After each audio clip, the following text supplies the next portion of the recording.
Magandang umaga, kumusta po? Narito po ulit ang update natin para sa lagay ng ating panahon ngayong umaga po ng May 21, 2024 na kung saan sa ngayon ay patuloy pa rin natin na minomonitor ang sama ng panahon na nasa labas ng ating area of responsibility na nasa layo po ngayon ng 1,540 kilometers southeast ng Davao Region.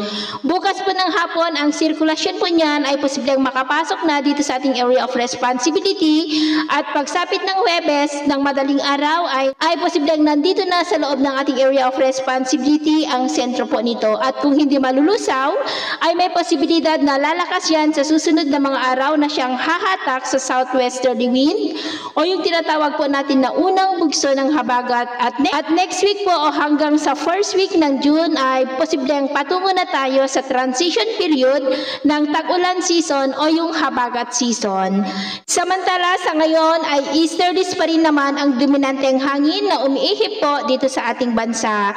At ito naman ay pinapakita ng forecast model natin pong ginagamit hanggang po sa susunod na 2 linggo. At sa lagay ng ating panahon, ngayong madaling araw ay maayos ang panahon sa malaking bahagi ng ating bansa pero may tsansa pa rin ng mga isolated rains sa ilang bahagi ng Pangasinan, Quezon, Marinduque, Romblon, ilang bahagi ng Masbate, East Estancia, Cadiz, ilang bahagi ng Cebu, Eastern Samar, Tacloban, ilang bahagi ng Sulu Archipelago, Zamboanga Peninsula, Lanao Provinces, Dinagat Island at dyan po sa Maymati. At mamaya ay sisikat ang araw sa malaking bahagi ng ating bansa, mainit at maalinsangan muli ang panahon pero may tsansa pa rin ng maulap na kalangitan with isolated rain sa ilang bahagi ng Pangasinan, Polillo Island, Catanduanes, Marinduque, Romblon, Eastern Samar, Sulu Archipelago, Zamboanga City at Dinagat Island.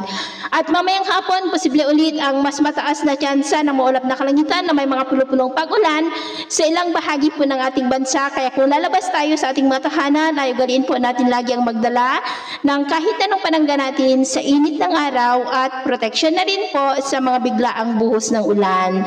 At sa atin naman pong mga baybayin, wala naman po tayong nakataas na namang gale warning signals, pero iba yung pag-iingat lamang po kung papalaot tayo para mas makaiwas sa mga sakunang pangkaragatan.